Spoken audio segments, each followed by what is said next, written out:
I'm so glad to be part of this spiritual family.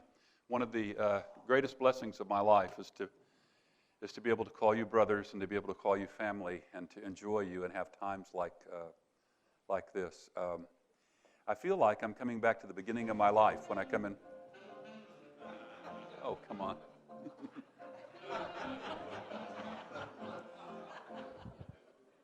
Okay, can we get that off? That distracts me. You take that picture off. Okay, so what time am I supposed to end?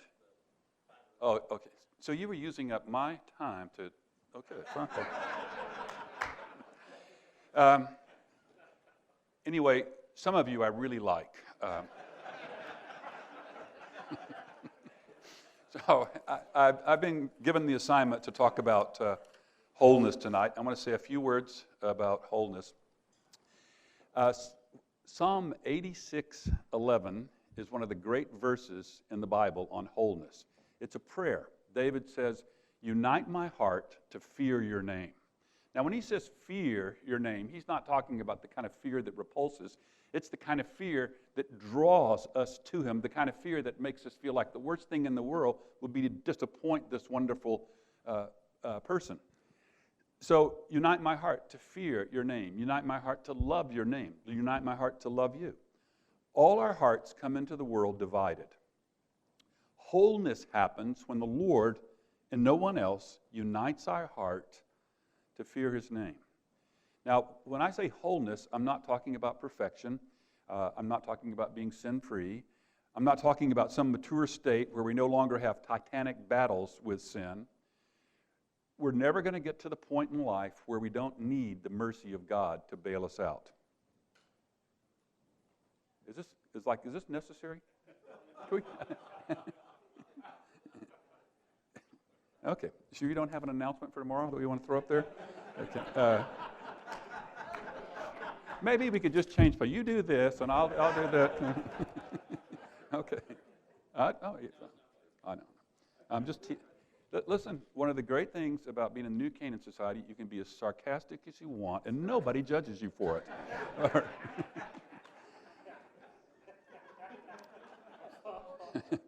Okay. So, what does it mean for God to unite a divided heart? Here's what it means: our heart is free to dream the dream, the supreme dream. What's the supreme dream?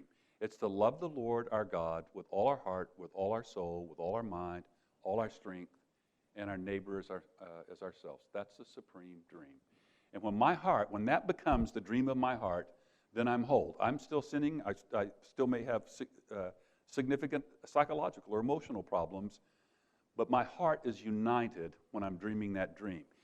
And the tendency we have is to confuse our dream with our assignment.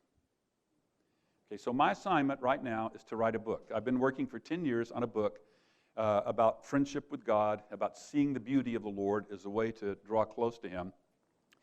And I've been working really hard on story, on what story is and how to tell a story, and how to tell a story about God that an unbeliever would want to read, that an unbeliever would read for the sake of the beauty of the story and his heart beat fast. I've been working on that for a good 10 years now, and we're just about ready to publish the book.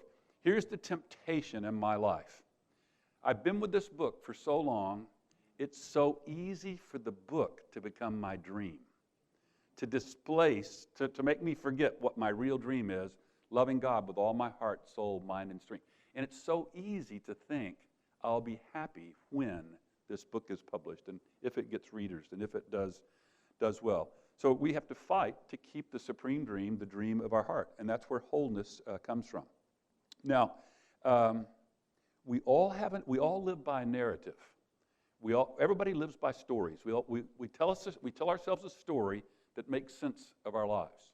And in this story, our narrative will identify who the good guys are and who the bad guys are, and they'll justify or explain some of the ways we act or why we do that. And one of the greatest false narratives, one of the greatest lies that we tell ourselves is this: study really hard in high school so you can get into a good college. When you get into a good college, study really hard, and then you can get a good job. And when you get a good job, work really hard. then you will become a success, and then you will become happy. It's a lie. It's a total lie. You don't know that when you're 30 years old. When you're 30 years old, you're still trying to climb the ladder.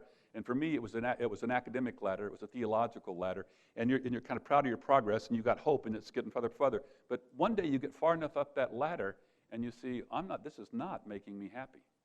And it never could give us any kind of lasting happiness. No temporal success will give us lasting happiness. Why? Because our hearts were not made for temporal success.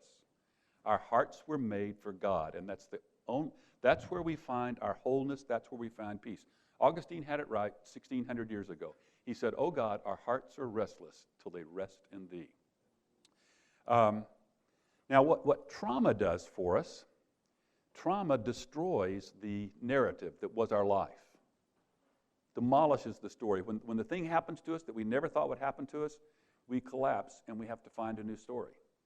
So we lose a loved one. Nobody ever thinks they're going to lose a loved one. I didn't. I lost my 22-year-old son on December 27th, 2000. And my life collapsed. My story was about being on an up escalator from the time I was 17. I hit 52, and my story was shattered. My wife went into a cave, and I had to figure out a new story. I had to figure out some way to integrate this pain that made sense. And if we can do that, we lose our job. We lose our career. We lose our home. And now we get to tell ourselves a new story. And if we can find a story that integrates that pain in a meaningful way, then those are the people who overcome trauma, who don't give up. Those are the people who let God redeem their pain instead of let their pain take them out or let them be bitter. Now, I want to read you a prologue. It's 4 pages. It takes 7 minutes, about 40 seconds to read. And it is a version of what I've just told you. Then I'd like to open up for some discussion and questions. This is the prologue to the book that I've written.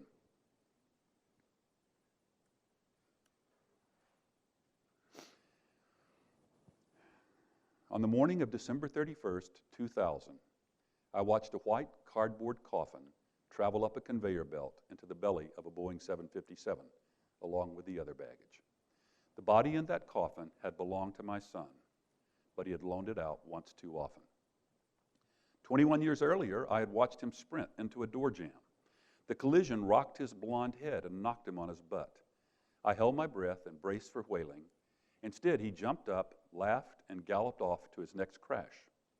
As he grew, the collisions became less physical in nature, but they still occurred with regular frequency. When his second-grade teacher handed him a homework assignment he didn't like, he crumpled it up and tossed it over his shoulder. He discovered drugs in our church parking lot about the same time he hit puberty, but he never allowed the dysfunction of addiction to steal his greatest gift, the ability to make people fall in love with him. He swayed cops with a smile and was only warned when they caught him driving drunk or with pot. He would buy himself a place to stay for another 6 months with an offer to mow a friend's lawn. His jokes brought invitations to dinner.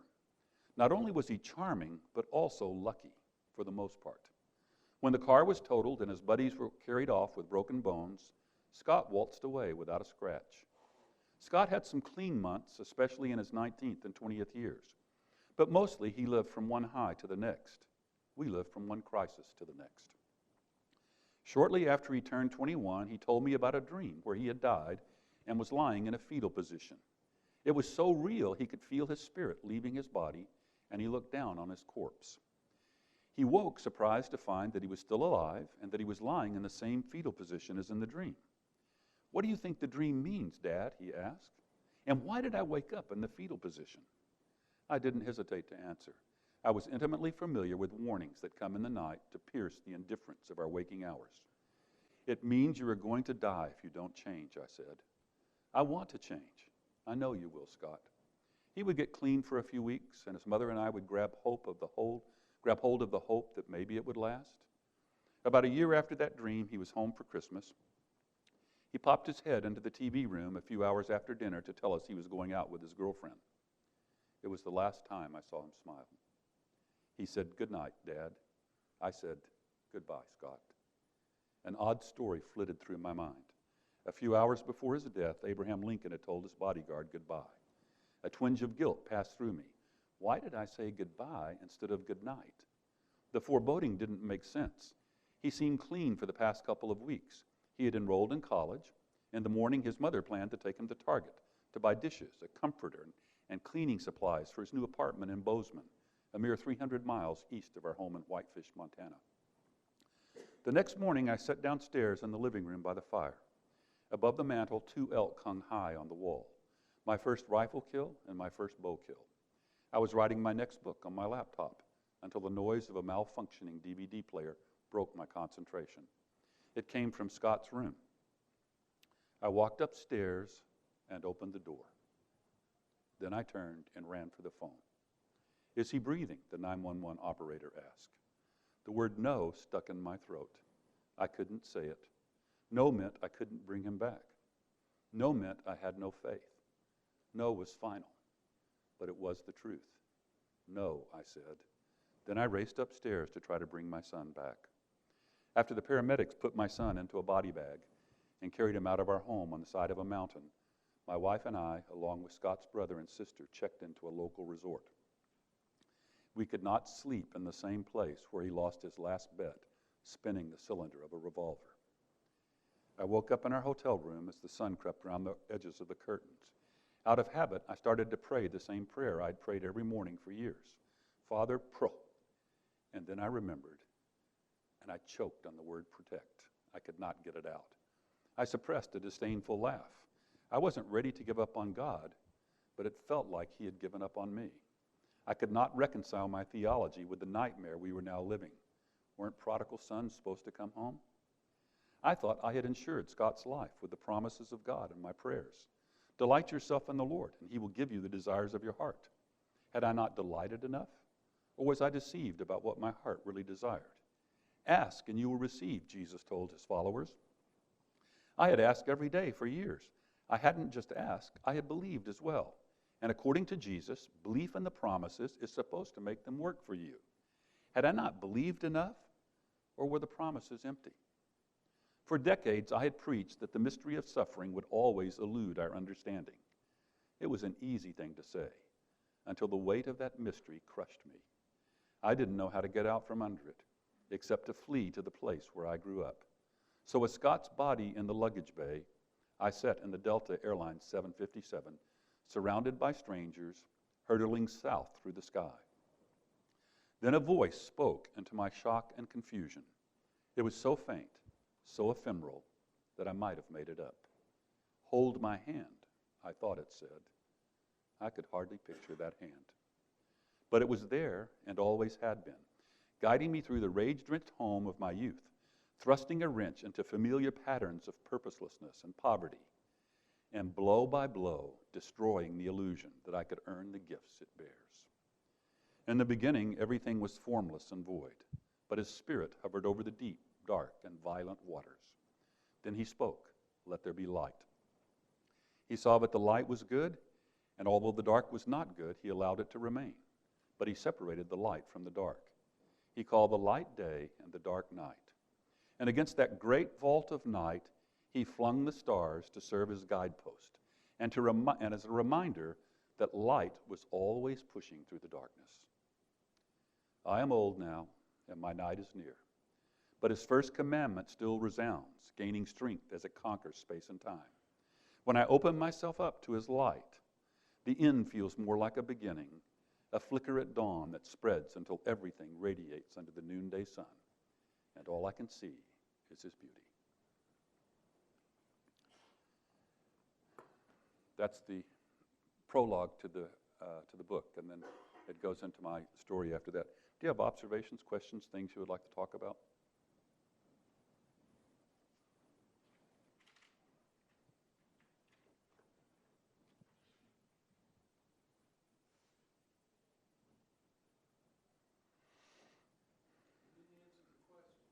What's the question? I did answer it. The last line answers it, and all I can see is his beauty. So what I didn't answer was how I got from that whiteboard coffin to being able to see the beauty of the Lord again. And that's what should make you want to read the book and find out. It's It's a raw, unsanitized version of the Christian life. My wife and I confess sins in there that Christian writers don't confess. And the reason we confess them is because all Christians live like we do. All Christians, we all make serious, serious mistakes. We're all screw-ups in one way or another. But most of the Christian writing says here, follow this paradigm and you'll end up with a tidy life if you're just faithful enough in the paradigm. And I know those don't work because I chased them for years and years in my Christian life, hoping for that tidy life where things just worked out and I finally got stable and did things right and didn't have the struggles anymore, like some of the Christian leaders I looked up to. But those Christian leaders, all they were doing was hiding their struggles, not really confessing them, because the churches I grew up, I didn't grow up in church, but the churches I went to after I grew up weren't safe places to be out in the open with your sin. So we all go underground with our sin, and that's how sin fosters. I mean, that's how it festers and how it grows. So I've written a book telling some of the most shameful things about our lives. Not the most shameful, but some of the most shameful, in hopes that will encourage other people. Your life's not over. There's beauty here, and God is full of mercy. I just made a mistake early in life thinking that I have more confidence in my purity than I had in my than I felt for my need of God's mercy. I thought when I was young, I thought that the key to a great marriage, the key to a great life, was my sexual purity, and I thought that I could be sexual pure, and I talk about the struggles in there and the failures and how I ended up needing His mercy after all. But I wasn't in a spiritual environment back in those days where I could talk to anyone about those struggles, what was going on, because I would have been excommunicated the second I mentioned it. And the reason I know that is I saw other people get excommunicated for lesser things.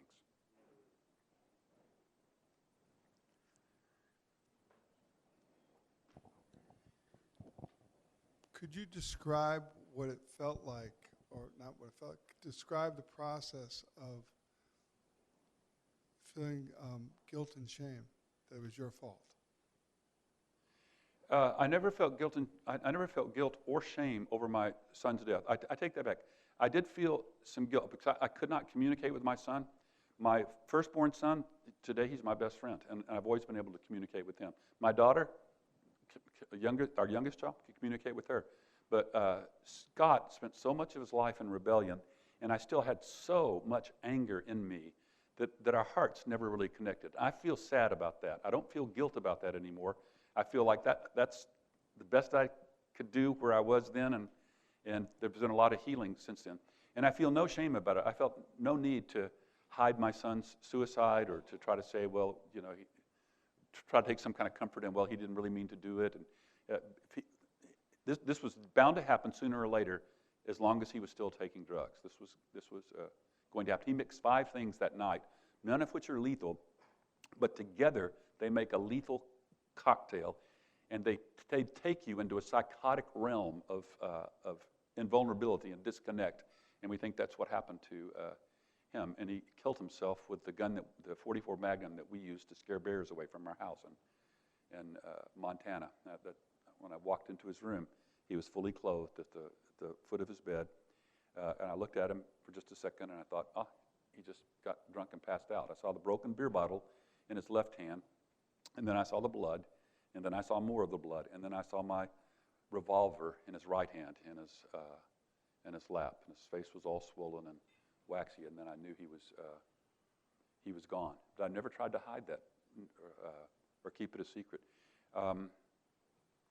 In our family, the family I grew up in, my dad killed himself when I was 12 years old. I was the oldest of 4 kids, and we could not mention Dad at home. He was an unmentionable subject. You couldn't ask Mom a question about him. And he was so unmentionable that my little brother, Tommy, who would have been 8 years old, nobody told him that Dad committed suicide. He found out the next year on the playground when some of his schoolmates taunted him with the fact that his dad killed himself. So that's the kind of home I grew up in, and there was a great deal of shame in that. But that's not the kind of home that Lisa and I produced. So I don't feel shame. I would give anything if I could go back and be a better father. That's not guilt, it's just It's love. I wish I would give anything if I could have connected with him. But you don't get do-overs in life, do you? Yes. If you did that, if you went back and you loved him more, if you could go back and you could love him more and do things differently, do you suspect you would have had a different outcome? No. See, love doesn't save the ones we love, but it saves us from making their life worse. Did you do the best you could have done as a dad? Who knows? I mean, I'm conscious of that. I mean, I always wanted to give my kids what I didn't get. So I did not get any kind of approval as a kid, and I always wanted them to give that. We took one vacation when I was a kid. But after I became a Christian, I so discounted my traumatic childhood. If you asked me about it, I just said, it was just boring. We never did anything. And it was a traumatic childhood. I was beaten over and over as a child by my mom, who was enraged at my father's absence. And her rage drove him away, and that increased her rage. And she wasn't a monster. She was a good mom. I mean, she loved us. She tried to be a good mom. Did the den mother thing, came to all my ball games. But she had this rage trapped in her, and she could not control it. And it would erupt in these awful, awful beatings. And I remember by the time I was maybe 10 years old, I just said, I am not going to flinch. Forget crying. I am not going to flinch, no matter how hard or how many times she hit me. And she was making a sociopath out of her firstborn son. And my father's absence was doing the same thing, a person that couldn't feel at others' pain. A young boy who could take a lot of pain, but not feel at somebody else's pain.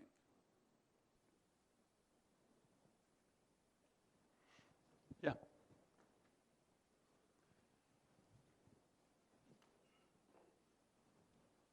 Oops, sorry. You got a bottle of water back here. 10 years is an awful long time to work on anything. Why 10 years to write the book? Because I couldn't get it in a shape that I loved it. So I want the chapters to sing. I want you not to be able to stop reading a chapter. And it's taken me a long time to really understand my story and to learn how to integrate it and to learn what to leave things out. So when you're writing a story, you just don't write down what happened. You have a theme that you're carrying through. And everything that doesn't fit in that theme, even if it's really a funny or good story, you need to toss it out. And it takes you a while to learn that. And also, I haven't had much help. Just now, my son's starting to help me. He's an award-winning journalist, phenomenal writer, and he's helping me to edit the book, and then we'll sign a contract with the company, and then we'll get some better editing. All the great writers had great editors. You need help writing it. And it's not uncommon for a writer to take this long. Steinbeck took a long time on The Grapes of Wrath. And then when he finished it, he said, I hope it's good. Do you think part of writing the book was part of the healing process? Mm-hmm. Definitely. Writing the book was a healing thing. It's also a worship experience. So here's the prayer I pray when I write. I said, Lord, grant me the grace to celebrate your beauty in this writing and to tell the truth to the glory of God. So in the early drafts of the book, I was making myself out to be the hero. And the hero of my story is not me, it's God. And it took me a while to get to stop lying, exaggerating and spinning. But that's what preachers do, and I'm a preacher. So it took me a while to stop that. That's another reason it took a long time. I'm sorry, how many years have you been married? 42. You know, the Bible says when we leave our parents, we become one. Yeah. You don't talk very much right now since you've been here. You haven't talked very much about your wife's role in all of this. Could you talk a little bit more about her role with you? And you're not one. You're not just Jack. You are one with your wife in all this. We haven't talked about it because nobody's asked me about it. My wife comes from a very traumatized home, and I knew it was bad before we married, but I didn't know how bad until after we'd been married for 32 years. So My wife was the most beautiful girl I ever saw. I saw it was when she was 19 years old. I was 24, and it was like love at first sight for me. And the more I got to know her, the more I didn't just think she was the most beautiful girl in the world. I thought she was the purest, the best, kind. Everybody loves her. Everybody that's around her falls in love with her. But there was this thing early in our marriage that I couldn't quite, this lack of peace I couldn't quite put my hand on. In meetings where I was speaking or leading, other people would ask questions. She would never ask a question. And what she was feeling was shame. She was feeling, if the people in this room knew what I was like, knew who I really was, they wouldn't even want me in here. And I watched the shame, and I didn't know what shame was then. And I watched this at various times. And she got rescued for a while from that shame when she had when we started having children, because all she ever wanted to be was a wife and a mother. She never had a single book read to her as a child. When she was about 4 years old, her mother said to her, "I hate you. You make me want to kill myself." When she was 5, her dad started sexually abusing her, and that went on till she was 12, and screamed and indicated she would turn him in. And then that stopped. So she carried this massive amount of shame. Shame is not the pain we feel when we make a mistake. That's guilt. Shame is the pain we feel when we think we are the mistake. And there's no amount of doing that's going to heal the problem of being. So having kids and throwing her life into kids, what that did for her was that just shoved the shame out of the way. But when Scott killed himself, and the kids had left home and Scott killed himself, her purpose for living just kind of went into the background. And so she went down a trail of opioids and alcohol. It just increased, and she was in 4 rehabs. Almost took her life several times. And that was part of the cave experience for us. I couldn't write a line that I liked. I was writing a book every 2 years. I couldn't write again anymore. For the first time in my life, I pastored a church that didn't grow. Everything I'd touched before had grown. And now the story I'm telling myself now is that my task is to save my wife. I couldn't save my son. Why do I think I can save my wife? That was kind of defining me. It made me sort of the knight in shining armor. And what it did for our relationship is it really hurt it, because as long as I stayed in that mode, I'm the hero, I couldn't see her other than to see her as a quest, something that defined my significance or my being. And that was kind of a corrupt part of the story. And all that changed, and that's another story. I may read some of that later, but all that changed, and basically it changed through a ton of prayer. And eventually she stopped drinking in November 2011. She stopped drinking and came back to life, and then started having friends again and enjoying things and enjoying kids. And then we got grandkids, and that just turned everything around. And we've also had a ton of prayer. We've gone to some pretty great healers that know how to deal with the kind of trauma that she carried in her heart. What happens when you're a child? You're at the age of 4 or 5. You don't get attachment. You need 3 things. You need attachment, you need the right nutrition, and you need physical safety if your brain is going to develop right. If you lose one of those things, what happens to your brain?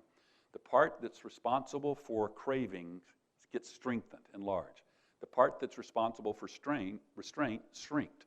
So almost everybody that has significant drug abuse, if you look back into their life, there was significant abuse when they were young. So when they're totally, fully addicted to alcohol or some other drug, can't walk away from, or maybe a behavioral addiction, you'll usually find significant abuse. And my wife hid that abuse from me. We were been married for 32 years. We were sleeping in Jim and Susie Lane's bed in Vermont. They gave us their home for a week. And at midnight, Lisa told me the story. She told me as much of it as I thought she could tell me. And you say, well, what prompted her to tell you that story? The week before, a famous pastor had been in my home, known all over America, speaking at my church.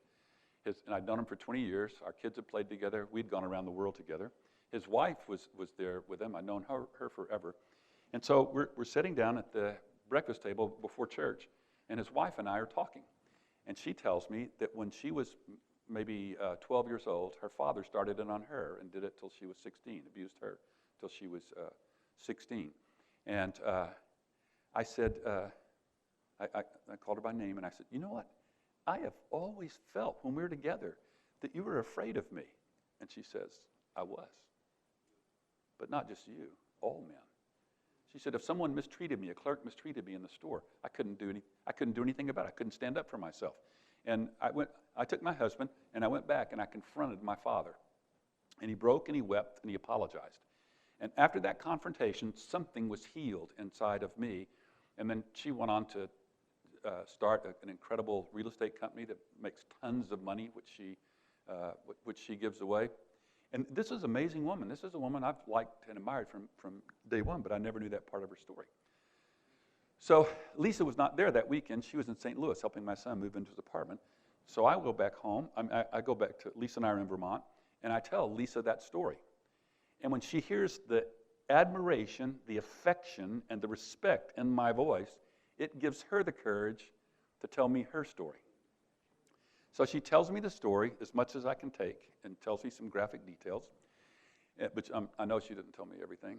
And I say, honey, why didn't you tell me that at the beginning? And she said, I was afraid if you knew what my father and I had done, you wouldn't want me. Now think of that. I mean, she's in her 50s, and she thinks of herself as a co-conspirator instead of a victim. If you knew what my father and I had done, you wouldn't want me.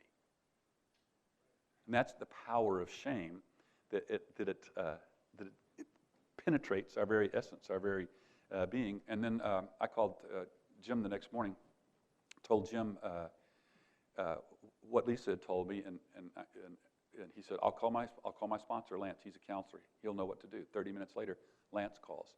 This is why it's so great to be in this family. 30 minutes later, Lance calls and says, Jack, I've been praying for you for 30 minutes. He said, you got to take Lisa to the Meadows. And that was the first healing. This is a rehab that has a dual license to deal with trauma and chemical addiction. It's in Wickenburg, Arizona. And that was a turnaround for Lisa. That was in terms of that shame and all that. And it ended up being a turnaround for me. So that's a little bit about my wife and my story. She's the purest person I know. She's the best person I know. And she fought an addiction for a long time. Mm-hmm. Experiences with prophecy. I came to believe in supernatural contemporary experience by studying the Bible in the winter and spring of 1986. I became convinced that the things that happened in the book of Acts, and are not just in the book of Acts, but are mentioned in the epistles, that they're all for today. And so I started praying for the sick in my church, and we started seeing people healed, like an aneurysm, a documented aneurysm, healed. They go back, and they don't need to do surgery. They do another angiogram, and it's gone. Doctor says it's a miracle. Then I started seeing things and knowing things about people. That took a while to come. But looking at a seminary student and knowing that he was into pornography. You say, knowing? Well, it's pretty strong. And then asking him about it, and he said, yeah. And then the pornography was just the tip of the iceberg. Yeah, I was hesitant to ask that, yeah, because I was still a seminary professor. He's sitting across my desk. So I've got, actually, the story's worse than what I said. The student's droning on about a late paper. And I want him to get out of my office. It's the afternoon, I'm trying to work, and I'll take the late paper. I always take late papers from kids. And they got enough pressure without some legalistic prof bearing down on them. But he wouldn't shut up. He had to go on and give us explanation. And so while he's talking, he fades out of the room. In fact, the whole room disappears. And I'm someplace else. I don't know where I am, but I see in front of me in big black block letters, pornography. And I go, I'm not making this up. This is a trance. And I can't hear him. I can't see the room. I'm just someplace else with that thing in front of me. And then it fades away, and I hear his voice again. He's back in the room. And I'm looking at him, and I'm going, and I've been praying for 9 months for an experience like that. But every time I tried it, it was wrong. I was wrong. It was like the women in the church were going, oh, look at Jackie. He's so cute. Look at him try so hard, just that kind of, that courtesy pity you get. And that's kind of hard for a guy who's got an intellectual bit, to try to be out here in this subjective realm. I always warn my students against, and I'm failing in it miserably. So this is the first concrete experience where this is real. And so I look at the student, and I say, are you into pornography? And I'm looking right into his eyes, and I know from his eyes that with his next breath, he's going to lie to me. So I say, wait a minute. Before you answer, I'll just tell you this. No one's ever going to know your name. You're not going to get in trouble. You're not coming before a faculty disciplinary committee. I think the Lord has been telling me you're into pornography since you've been sitting in that chair. And I think he's telling me because he wants to set you free, and it could start right now. So he puts his head down. There's the confession. Head goes down. Can't look you in the eyes. That's what shame does. Every once in a while, I'll talk to a pastor, and the pastor, I'm here, and the pastor's looking like that. You can't make eye contact with shame when you're overwhelmed with it. He's looking down, and he says, well, I was. And I said, when's the last magazine you bought? There was no internet back then, and it was all done through magazines. He said, a week ago. I said, how long has this been going on? He said, since I was 13, before I became a Christian. Became a Christian at 17, but just couldn't give up that addiction. And I said, God bless you. This is wonderful. God wants to set you free. And is it okay if I pray for you? And he said, yes. So I walked over, and the mentor I had named John Wimber had taught me that when you're praying for people, don't just launch into a paradigm, a formula, a bunch of words. I rebuke pornography and yell and think, because you've got more authority the louder you are. He taught me to just be quiet and then in my mind say, Lord, is there anything else here? What else is wrong? Would you speak to me about this person? So I just did that, put my hand on the shoulder, and silently I said, Lord, would you speak to me about this person? And all of a sudden, I knew that there was more. And I just said, there's more than pornography here, isn't there? And he put his head on my desk and sobbed and heaved, and the snot ran out of his nose and onto the carpet, and he just shook for the longest time. And then when he could kind of stop crying, he said, I'm so ashamed. I'm so ashamed. And then he told me the rest of the story. And it was a disqualifying story. He would have been kicked a million miles out and kind of ruined forever for any kind of ministerial purpose. But the kid had a real pastoral calling in his life. He really was supposed to be a pastor. He was a great student, top of class. So he finally made the confession, and first person he had ever told everything to. Because he was in a spiritual environment his whole life. If you make that kind of confession, you are out of here. And so then I knew how to pray for him. And so he made his confession out loud to the Lord. Then I laid hands on him and prayed for him, prayed for the addiction to go away. And he left the office. And I hung around seminary that night. I usually go home early for dinner, but I decided to stay in my office that night. About 8:30, I was walking through our quadrangle, and I saw him at the back of the library, sitting at a table. And he looked up and he saw me outside, and he shoved his books aside. He ran outside, and he threw his arms around me. And I hugged him, and he said, something happened to me. Something happened to me. I'm lighter. I don't know what it is. I'm like something left me. I don't think I'm going to do this again. And I said, I don't either. We're just going to hang out and be friends for the rest of the time you're here, and we'll just check in all the time. And he goes, thank you so much, And I stayed in contact with him for the rest of the time I was at seminary. He was completely free. And then when I would had to leave the seminary, and when I'd be in Australia or someplace like that, some of our seminary graduates would sneak into a meeting, and invariably they would say, hey, and they would say his name. Saw him the other day. He said to tell you he's doing great, and he loves you and thanks you. And that happened for probably 10 years after I left the seminary. See, I would have never known that kid was suffering, and he was in an environment where he could never reveal his suffering. Now, the Bible is great, it's phenomenal. The Bible tells me what to do about somebody who's trapped in an addiction, but it doesn't tell me who's trapped in the addiction. So the only way that kid was going to get help is if somebody could hear God for him and then act on it in a gentle way. And so people say, well, why do you want to mess with that stuff? That's why I want to mess with that stuff.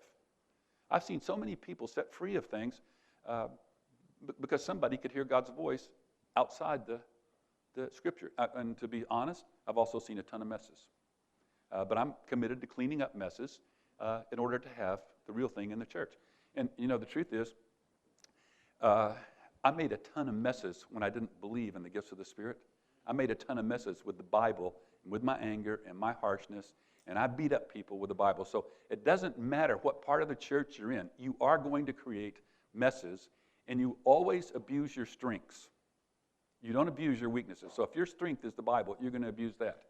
If your strength is prophecy, then some of you guys are going to cross over the line. You're going to abuse that. That's just the nature of being in ministry. We're all beggars. Nobody's got this down right. Huh? Yeah, when I pray and ask for God to speak to me, I'm not infallible or anything like that, but it's a regular feature of my life, especially just when I'm praying for somebody, I'll know things about them. Or I have friends I pray for every day, and sometimes I'll hear complete sentences for them. Yeah, Peter?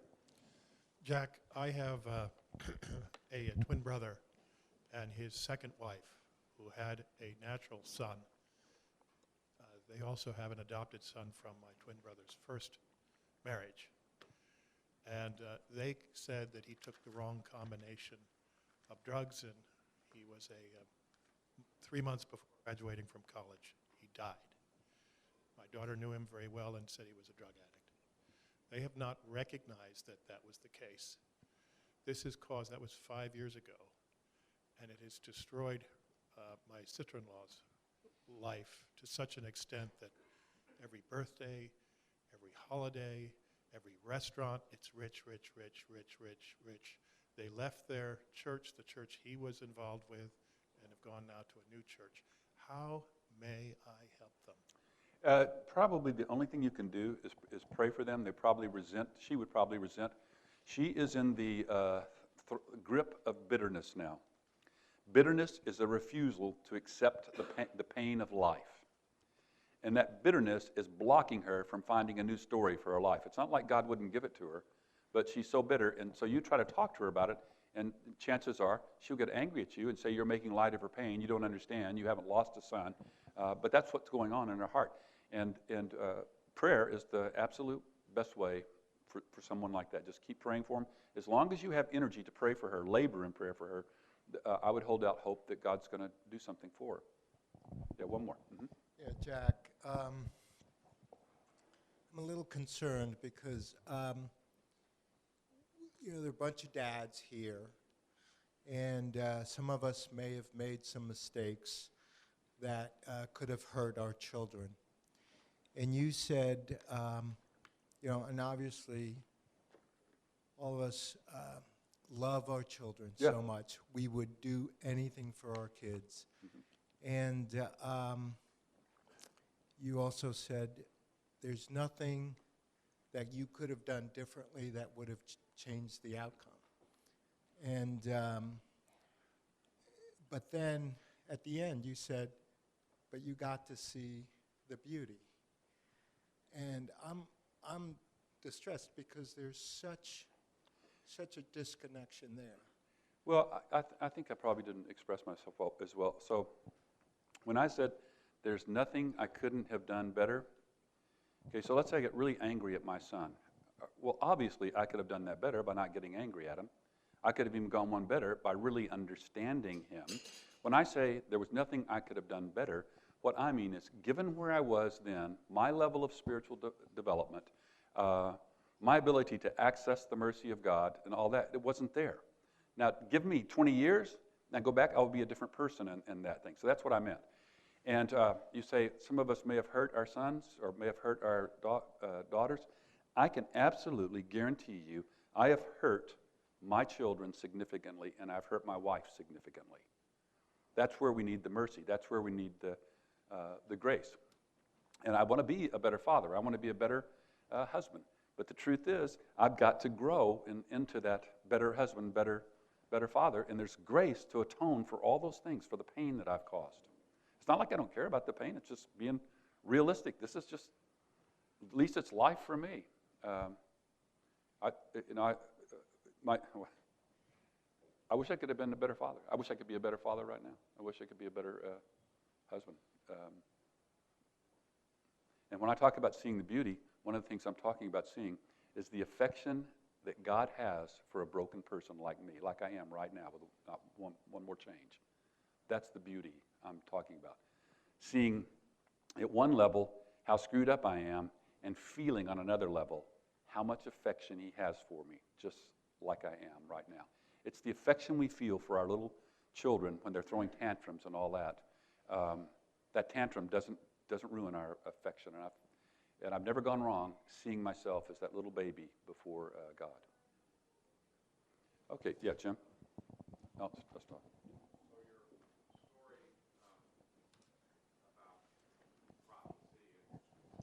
Uh-huh.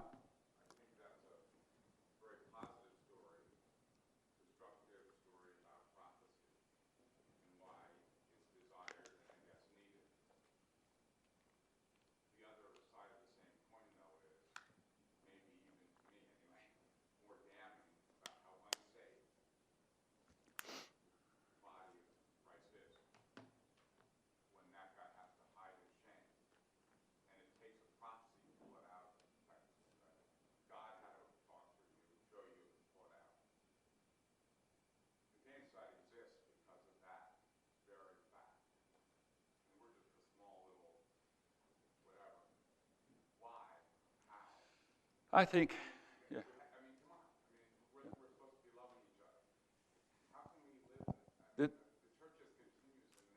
Yeah, this is my. This is my observation.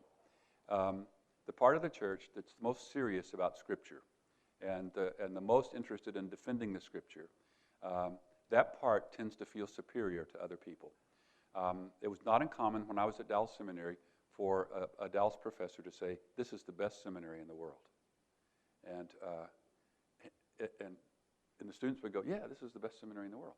Okay, what's seminary supposed to do? Well, we're supposed to train pastors to be spiritual pastors. So when we say we're the best seminary in the world, we're saying we're the most spiritual people in the world. We're training the most spiritual pastors.